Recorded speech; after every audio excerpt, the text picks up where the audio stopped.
আগামীকাল ওয়েস্ট ইন্ডিজের বিপক্ষে বদলে যেতে পারে একাদশ। ওপেনিংয়ে ফিরতে পারেন পারভেজ হোসেন ইমন, একাদশে থাকতে পারেন 4 ওপেনার।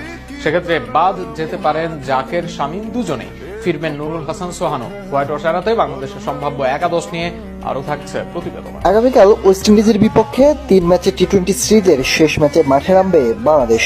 আফগানিস্তানকে হোয়াইট ওয়াশ করা বাংলাদেশ এবার হোয়াইট ওয়াশ এড়াতে মাঠে নামবে ওয়েস্ট ইন্ডিজের বিপক্ষে। পরের সিরিজ বা বিশ্বকাপের আগে নিজেদের আত্মবিশ্বাস ফিরে পেতে এই ম্যাচে জয় পেতে চাইবে বাংলাদেশ দল। সেখানে বাংলাদেশের একাদশে আসতে যাচ্ছে আরো একটি কিংবা দুটি পরিবর্তন। সেক্ষেত্রে তানজিদ হাসান তামিম এবং পারভেজ হোসেন ইমন এই দুজনকেই আবারও দেখা যেতে পারে টপ অর্ডার অর্থাৎ ওপেনিং এ। সেক্ষেত্রে 4 ওপেনার নিয়ে মাঠে নামতে পারে বাংলাদেশ। তানজিদ হাসান তামিম, পারভেজ হোসেন ইমন যদি ওপেনিং খেলেন সেক্ষেত্রে অনডাউনে খেলবেন সাইফ হাসান, আর 4 নম্বরে খেলতে পারেন লিটন কুমার দাস, কিংবা অনডাউনে লিটন কুমার দাস, 4 নম্বরে সাইফ হাসান খেলবেন একাদশে। সেক্ষেত্রে 5 নম্বরে খেলবেন তাওহিদ হৃদয়, আর 6 নম্বর এবং 7 নম্বর দুই জায়গা থেকেই বাদ যেতে পারেন শামীম হোসেন পাটোয়ারি এবং জাকের আলী অনেক দুজনেই।